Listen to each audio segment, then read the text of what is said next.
Power గురించి కూడా అడిగారు. దాన్ని కూడా లెట్ us ఎగ్జామిన్ ఇట్ అధ్యక్ష. 2 bedroom అలాట్మెంట్ గురించి అడిగారు.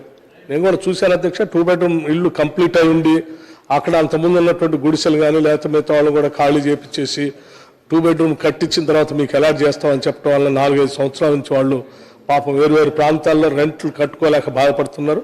త్వరితగతిన ఈ 2 bedroom అలాట్మెంట్స్ గురించి ఒక నిర్ణయం తీసుకునే కార్యక్రమం ఉంటుందని కూడా వారి దృష్టి తీసుకుని వస్తూ ఉన్నాను. అట్లాగే all the residential schools rentals సంబంధించి క్లియర్ చేయమని అడిగారు. కొన్ని సంవత్సరాలుగా ఈ పెండింగ్ ఉన్నాయి అధ్యక్ష. తప్పనిసరిగా వన్ ఆఫ్టర్ ది అదర్ అంటే క్లీన్ చేసే క్రమంలో ఉన్నాం. ఈ ఫైనాన్స్ డిపార్ట్మెంట్ని పేరుకుపోయినటువంటి ఏంటంటే పాత బకాయిలన్నీ క్లియర్ చేసే కార్యక్రమం ఉన్నాం. వన్ ఆఫ్టర్ ది అదర్ స్లోగా చేసుకుంటూ వస్తాను అధ్యక్ష. ఇది కూడా చేస్తాం. ఇంకో ముఖ్యమైన అంశం స్పౌస్ ట్రాన్స్ఫర్ గురించి కూడా చెప్పారు అధ్యక్ష. ఇది కూడా రాష్ట్ర ప్రభుత్వ పరిధిలో ఆలోచన ఉంది అధ్యక్ష. ఈ ట్రాన్స్ఫర్స్ ఎప్పుడైతే టేకప్ చేస్తారో అప్పుడు తప్పనిసరిగా ఈ స్పౌస్ ట్రాన్స్ఫర్స్ గురించి కూడా ఎగ్జామిన్ చేస్తామని ఈ సందర్భంగా చెప్తా ఉన్నాం అధ్యక్ష. ఇకపోతే 3 ఫ్లైఓవర్స్ శాంక్షన్ ఉన్నాయి. వాటిని 3 కనీసం ఒకటైనా మొదలుపెట్టమని చెప్తున్నారు. కాదు అధ్యక్ష, మేము ఒకటి కాదు 3 ప్రారంభోత్సవం చేయాలనేటువంటి ఆలోచనలు ఉన్న ఓల్డ్ సిటీలో.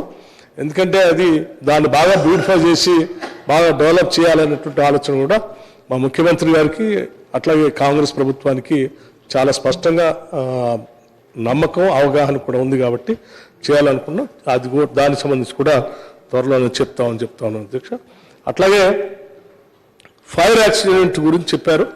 ఆ ఫైర్ యాక్సిడెంట్లో పాపం చనిపోయినటువంటి వాళ్ళకి 5 లక్షల రూపాయలు ఎక్స్గ్రేషియా అనౌన్స్ చేశారు. ఇంతవరకు ఇవ్వలేదని చెప్తున్నారు. తప్పనిసరిగా వెంటనే ఈ యాక్సిడెంట్లో మరణించినటువంటి వాళ్ళకి వాటిని ఎక్స్గ్రేషియాన్ని క్లియర్ చేయించే బాధ్యత తీసుకుంటారని కూడా చేస్తాం. ప్రభుత్వ పరంగా మాటిస్తా ఉన్నాను అధ్యక్ష. అట్లాగే ధరణి గురించి చెప్పారు అధ్యక్ష. ధరణి అనేది ఓ పెద్ద గుదిబండలాగా రాష్ట్రానికి తయారైంది అధ్యక్ష.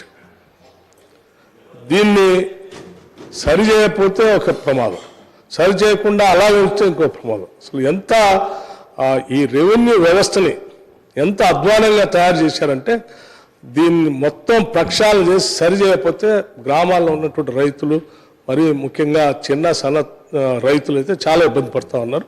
తప్పనిసరిగా దీన్ని సరిచేయాలనేటువంటి ఆలోచన కాంగ్రెస్ ప్రభుత్వానికి ఉంది అధ్యక్ష. దానికోసమే ఒక కమిటీని కూడా నియమించడం జరిగింది. కమిటీ సుదీర్ఘంగా ఎక్స్పర్ట్స్ చర్చించి వాళ్ళు నిర్ణయం తీసుకొని రాష్ట్ర ప్రభుత్వానికి నివేదిక ఇచ్చిన తర్వాత దాని కార్యక్రమం వెంటనే మొదలు పెడతామని కూడా వారి దృష్టికి తీసుకొని వస్తూ ఉన్నాం అధ్యక్ష.